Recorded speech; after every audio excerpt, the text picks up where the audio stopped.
আবার দুই দলই আপনি এত ব্যাখ্যার দরকার নাই, সব দলই রাজাকার এবং মুক্তিযোদ্ধা আছে, ভাগ হয়ে গেছে। এবং সবচেয়ে বড় কথা যে ভাইটাল দুজন মুক্তিযোদ্ধা, একজন আখতারুজ্জামান আর মেজর আখতার সাহেব, আর একজন হলো অলি আহমেদ সাহেব। এই দুইজন যখন জামাতে যোগ দেয় তখন মনে করেন আর কিছু বলার থাকে না। এখন কি এই দুইটা লোকরে আমরা রাজাকার বলবো নাকি গোটা জামাতকে মুক্তিযোদ্ধার পক্ষের শক্তি বলবো? যেহেতু দুইটা জোটই এখন স্বাধীনতার পক্ষ শক্তি বিপক্ষ পক্ষ শক্তি আছে জোটের মধ্যে, সেক্ষেত্রে আপনাকে এখন এর সাথে তৃতীয় অ্যাড কি হয়, দ্যাট ইজ ইম্পর্টেন্ট। এখন এই মুহূর্তে তৃতীয় কোনো বিষয় যদি অ্যাড হয় তাহলে আপনি লক্ষ্য করে দেখবেন হাদি কেন্দ্রিক ইনকলাব মঞ্চ। এখন ইনকলাব মঞ্চটা আমি দেখলাম কেউ কেউ আজকে বলতেছে এটা হাদি মঞ্চ, যাক সেটা বলুক, যে যাই বলুক, কিন্তু যেখানে তাকে কবরটা দেওয়া হয়েছে এটা কিন্তু একটা সেন্টার পয়েন্ট বলা চলে। এবং আমার কাছে কেন জানি মনে হচ্ছে যে মানুষের যে গুঞ্জন শুনি এটাকে কেন্দ্র করে কিন্তু একটা প্ল্যাটফর্ম, বড় আকারের প্ল্যাটফর্মের দিকে মানে রূপ নিতে যাচ্ছে। এবং সেখানে আপনি তরুণদের সমাগমটাই বেশি, এটা গেল একটা দিক। এখন যদি আপনি জামাতের যে জোটটা ধরেন, এখন এনসিপি জামাতের বিরুদ্ধে টাইম টু টাইম বহু কিছু বলছে এবং আজকে তারা জামাতের সাথে জোটও বানাচ্ছে। এনসিপি আমার সাথে আছে, যখন বলছে এখন আবার জোটে যোগ দিছে, এটার জন্য আমি তাদেরকে দায়ী করছি না। আমি ইচ্ছা হলে বলতে পারি তোমাদের কোনো আদর্শ নাই, নীতি নাই, ইত্যাদি বলা যায়। কিন্তু 53 বছর যাবৎ পরিপক্ক রাজনীতিবিদরা যেভাবে বিক্রি করে আসছেন একটা কথা, যে রাজনীতিতে শেষ কথা বলতে কিছু নাই, so all of you are the master, তো আপনারা যা শিখিয়েছেন তার আদর্শে কোনো রাজনৈতিক দলের বলার কোনো অধিকার নাই এখন যে তোমাদের আদর্শ নাই, অমুকে রাজাকার, অমুকে মুক্তিযোদ্ধা। পরিষ্কার স্বাধীনতার আজকে 53, 54, 55-তে আমরা পড়লাম। আজকে এই মুহূর্ত থেকে কর্নেল অলি সাহেব, আখতারুজ্জামান সাহেব জামাতে যোগ দিয়ে কনফার্ম করলেন যে বাংলাদেশে স্বাধীনতা যুদ্ধের পক্ষ এবং বিপক্ষ শক্তি বলতে বিতর্কটা থাকা উচিত নয়।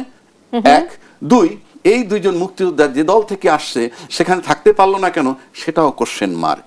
তো সেই হিসাবে আপনি দুই দল আপনি বলা যায় না। তবে নির্বাচন যদি যেভাবে আমরা বলি যে 7 মাস আগে যে কথা বলছি সেই কথা সম্প্রতি দেখলাম খালেদ মহিউদ্দিনের চ্যানেলে আমাদের নুরুল কবির সাহেব বলছে যে 3টা স্টেক হোল্ডার, একটা হলো সরকার, আর একটা হলো আর্মি, আর হলো বড় রাজনৈতিক দল।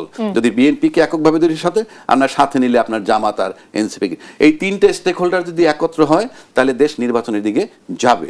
তো আজকে যে অবস্থাটায় আমরা যাচ্ছি নির্বাচনে, আমি নিশ্চিত করে বলে দিতে পারছি এই 3টে স্টেক হোল্ডার একটা জায়গায় আসছে। এখন সেকেন্ড কোশ্চেন দাঁড়াচ্ছে তাহলে বিএনপি কোথায় আছে?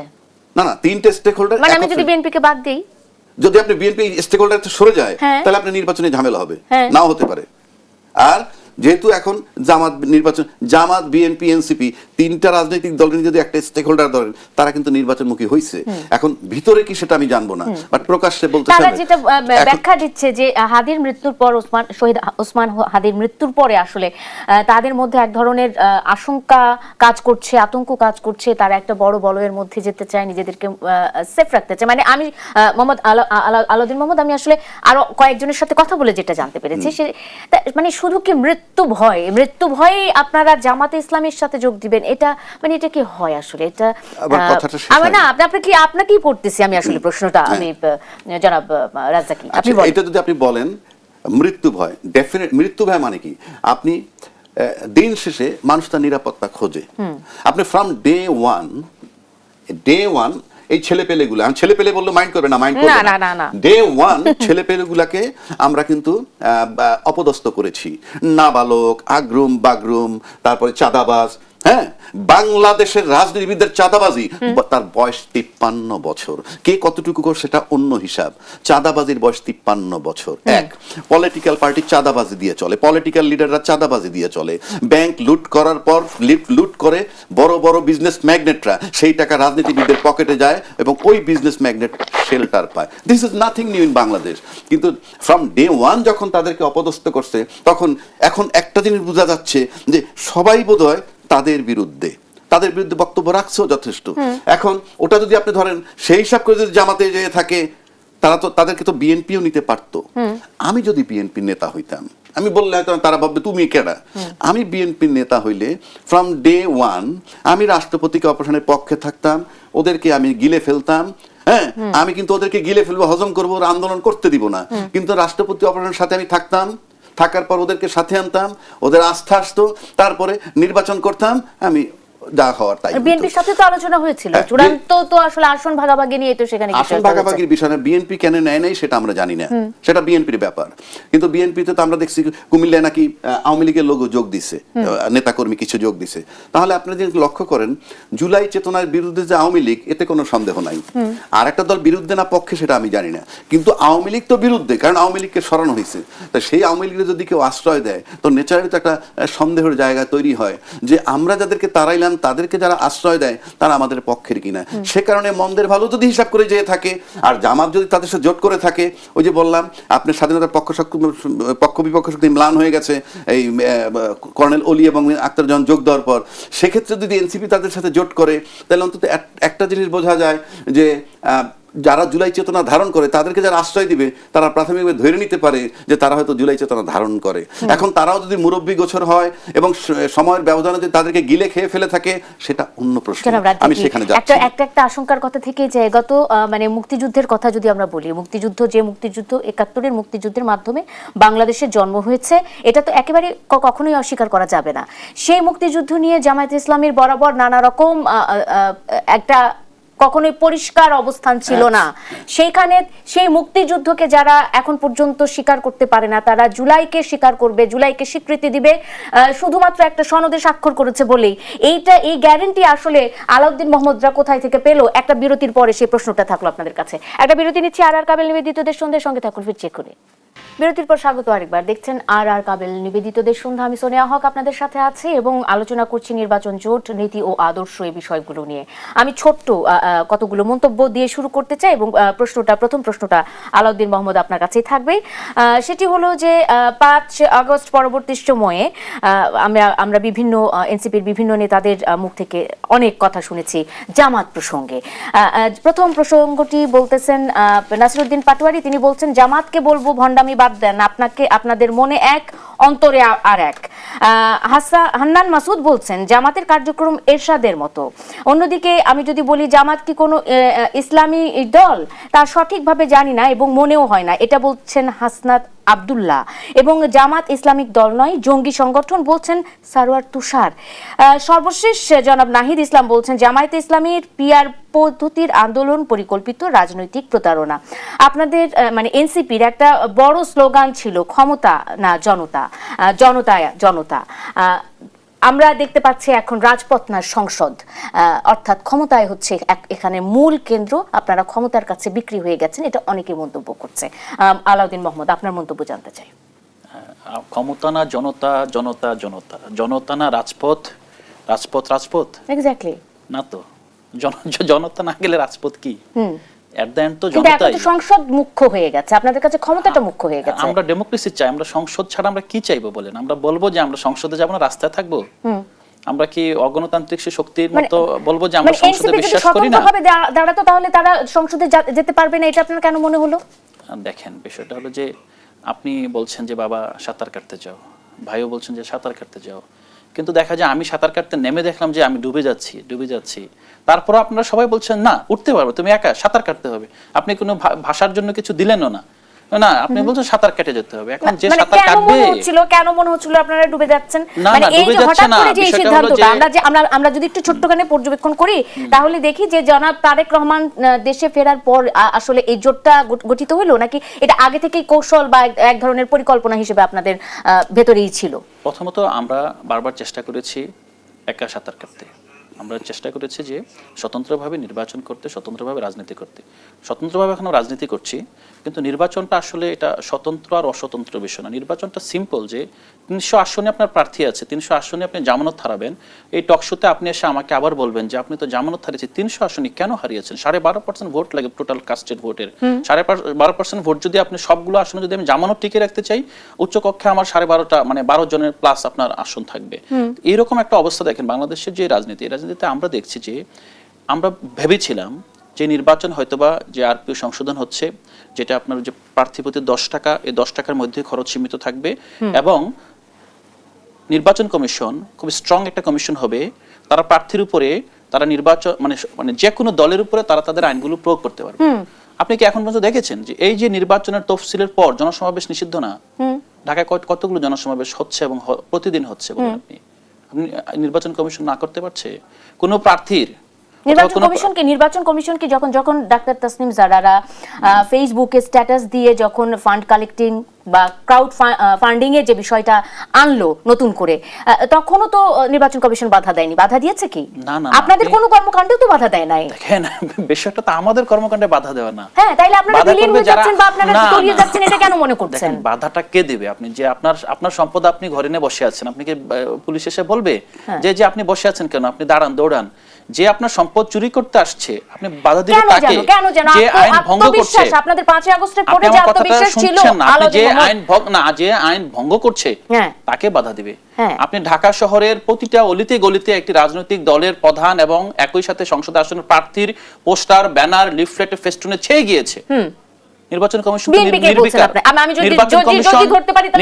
কমিশন নির্বিকার, কিন্তু কথা ছিল কি তফসিল ঘোষণার পর আমরা দেখেছি যে প্রার্থীরা তাদের লোকজন দিয়ে পোস্টারগুলো ছিঁড়ে ফেলছে, পেস্টুন নামিয়ে ফেলছে।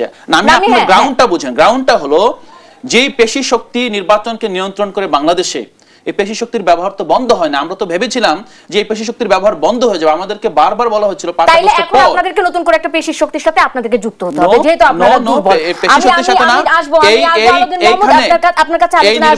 আমি জনাব রাজ্জাকের কাছে যেতে চাই ওই প্রসঙ্গটা নিয়ে, যে মুক্তিযুদ্ধের যে বিষয়, মুক্তিযুদ্ধের যে ইতিহাস, যে দল এখন পর্যন্ত মুক্তিযুদ্ধকে পুরোপুরি স্বীকৃতি দেয়া কিংবা সেই বিষয়টি নিয়ে তাদের পুরোপুরি আমরা অবস্থানটাও অবগত নই বা ক্ষমা চাওয়ার বিষয়টি সেটিও এখন পর্যন্ত পরিষ্কার নয়, জুলাইকে তারা ধারণ করবে, এই গ্যারান্টি কিভাবে আলাউদ্দিন মোহাম্মদরা পেলেন? জনাব রাজ্জাকি, আপনার কি মনে হয়, কৌশল না পরিকল্পনা? আচ্ছা, ধন্যবাদ আপনাকে এবং আমার সহ-আলোচক। যেটা আপনি বললেন, প্রথমে আমি একটা কথা বলি, মনে করেন বাংলাদেশের লোক খুঁজে বের করবেন যে সম্পূর্ণ বাংলাদেশের স্বাধীনতা বিরোধী, কথা বলছি আমি তো খুঁজে বের করব যদি পাওয়া যায়, তাকে যদি বলেন যে বাংলাদেশের ইতিহাসটা তুমি লেখো, যে বাংলাদেশ কিভাবে হইলো এবং 24 পর্যন্ত, তার পক্ষে কি সম্ভব 71কে বাদ দেয়া? লিখে আসতেই হবে। তো এই যে একটা বয়ান আমরা তৈরি করছি যে এই জুলাই চেতনা বা জুলাই আন্দোলন মানেই 71 ডিনাই করা, এটা হলো যাদের দেশের সার্বভৌমত্ব স্বাধীনতার উপর আস্থা নাই, এটা তাদের বক্তব্য। পৃথিবীর কারো শক্তি নাই আমার এই স্বাধীনতা নেয়, এক। আর দুই, 71 যুদ্ধের পর আমরা যে দেশটা ভূখণ্ডটা পাইলাম, সেই ভূখণ্ডটাকে আপনি ফ্রম ডে 1 যদি থাকে আনস্টেবল করা হয়েছে। এবং যদি আমি এরশাদের পতনের পর থেকে ধরি, মোটামুটি গণতান্ত্রিক চর্চা যদি ধরি, তাহলে দুইটা দলই বাই রোটেশন ক্ষমতায় আসছে, তারা প্রত্যেকেই ক্ষমতায় থাকার জন্য যা যা করা দরকার তাই করছে। এবং ফাইনালি গিয়া এমন একটা সরকার 15 বছর থাকলো অ্যাজ ইফ এই টোটাল ল্যান্ডটার মালিক তারা এবং তাদের পরিবার, এখানে একচ্ছত্রভাবে শুধু তারাই থাকবে। এই শক্তির অপসারণ করা ছিল খুবই জরুরি এবং এমন কেউ নাই যারা জরুরি করতে চায় নাই। বাংলাদেশে 3টা দলের 3টা বৈশিষ্ট্য বলি। একটা দল, আমাকে দল কোনটা জিজ্ঞেস করবেন না, বুঝে নিবেন। একটা দল হইল নেতা কর্মী নির্ভর, আরেকটা দল হইল সমর্থক নির্ভর, আরেকটা দল হইল ক্যাডার নির্ভর। এবং এই যে নেতা কর্মী নির্ভর যারা, তাদের রাজনীতি মাঠে সবসময় টিকে থাকে কম আর বেশি, যে তারা 15 বছর নির্যাতন করার পরও এখনো কিন্তু বিচ্ছিন্নভাবে তাদের স্লোগান, মিছিল, মিটিং যতটুকু হয় হচ্ছে, কারণ নেতা কর্মী নির্ভর। আর যারা সমর্থক নির্ভর, তারা কিন্তু তাদের চোখের সামনে ওই নেতাকর্মী নির্ভর দলটা 15টা বছর রাজত্ব করছে, তারা কিছুই বলতে পারেনি। তাদের সাথে যখন ক্যাডার যুক্ত হইল, তখন যারা আন্দোলন শুরু করছে, তাদের ক্যাডার ভিত্তিক তারা যখন যুক্ত হইল, সেই ছদ্মবেশে ঘাপটি মারা থাকুক আর যাই থাকুক, তখন কিন্তু তাদের পতন হইল। তো সমর্থক গোষ্ঠী, সমর্থক নির্ভররা কি করে, এরকম সিচুয়েশনে দে গেট দ্য বেনিফিট। তো এই জন্য আমি বললাম, যেটা আপনি বললেন যে এটা কোনোভাবেই খায় না, 24টা হলো 71-এর এক্সটেনশন, অর্থাৎ ভূখণ্ডটা যেটা আমরা পাইছিলাম সেটাকে অকুপাই করে গায়ের জোরে রাখতেছিল কুক্ষিগত করে। কারণ ওই সরকার যদি পতন না হইতো, তাইলে কিন্তু 29 সাল পর্যন্ত এখনো জঙ্গিবাদ দমন হইতো এবং এখনো যারা আজকে নির্বাচন করলে ক্ষমতায় যাওয়ার প্রত্যাশী, তারা কল্পনাই করতে পারতো না। সুতরাং সে কারণে বলছি, ওই 71 বাতিল, এটা একটা ন্যারেটিভ তৈরি করা। ভাবটা এরকম যে মুক্তিযুদ্ধের সপক্ষের শক্তি ক্ষমতায় ছিল, তারাই দিচ্ছে। কেন, এটা কি তামাশা নাকি? আপনি চলে গেলে আমার মুক্তিযুদ্ধ চলে যাবে? আমি বঙ্গবন্ধু মারা গেছে, তাই তো বহু আগে মুক্তিযুদ্ধ চলে যেত। বঙ্গবন্ধু মারা যাওয়ার পর মুক্তিযুদ্ধ চলে যেত। জিয়াউর রহমান সাহেব ছিলেন একজন বীরুত্তম, উনি মারা যাওয়ার পরও মুক্তিযুদ্ধ চলে। এই যে ভুয়া ন্যারেটিভ তৈরি করে, সেটাকে একেবারে চোখে আঙ্গুল দিয়ে দেখাই দিল যে এটা চলে না, সেটাই কর্নেল অলি এবং আখতারুজ্জামান দেখাই দিছে ওখানে যুক্ত হয়ে। এইবার আসেন, এখন ফলাফল কি হলো? ফলাফলটা হলেই এখন আমি আগেও বলছি এখনো বলছি 7 মাস আগে বলছি 3টে স্টেক হোল্ডার একত্র হইতে হবে। নির্বাচনের দিকে যাচ্ছি শুধুমাত্র 3টে স্টেক হোল্ডার ঐক্যমত্যে আসছে বইলা, ওই রাজনীতিবিদ খুচরা হিসেবে কিচ্ছু আসে যায় না, ঐক্যমত্য হইছে তাই নির্বাচনের দিকে যাচ্ছে। এখন যে রেজাল্টটা হইলো, আপনি জুলাই চেতনার যে ধারণ করে 16 বছর তরুণ ভোটার 4 কোটি ভোটার, তারা কিন্তু শুধুমাত্র পতিত সরকারের অ্যাক্টিভিটিস দেখছে। আর এরা ওই সরকার পতিত হওয়ার পর এই 4 কোটি তরুণ ভোটার কিন্তু দেখছে 5 আগস্টের পর থেকে এক্সিস্টিং যে দলগুলো যারা মাঠে আছে তাদের অ্যাক্টিভিটিস, শুধু তারা সিদ্ধান্ত নেবে ভোট কোথায় যাবে।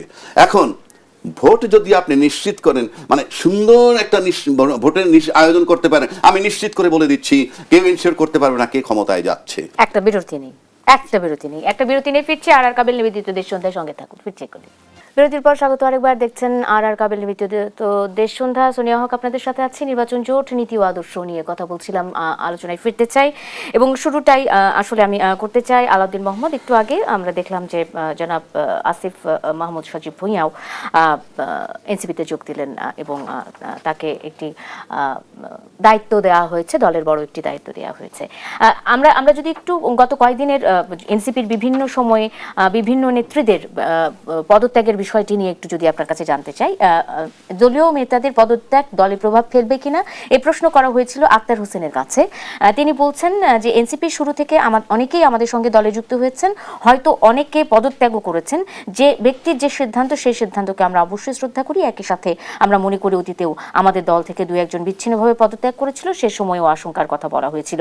একদিকে যোগদান করছেন এনসিপিতে, অন্যদিকে এনসিপির খুব গুরুত্বপূর্ণ কিছু মানুষজন দল ত্যাগ করছে, দলে কোনো প্রভাব পড়বে কিনা এবং এনসিপিকে আগে মানুষ যেভাবে দেখতো এই জোট গঠনের পরে সে ভালোবাসা এনসিপি পাবে কিনা, একটু প্রশ্ন, এটা দর্শকের প্রশ্ন আপনাকে করলাম আর কি।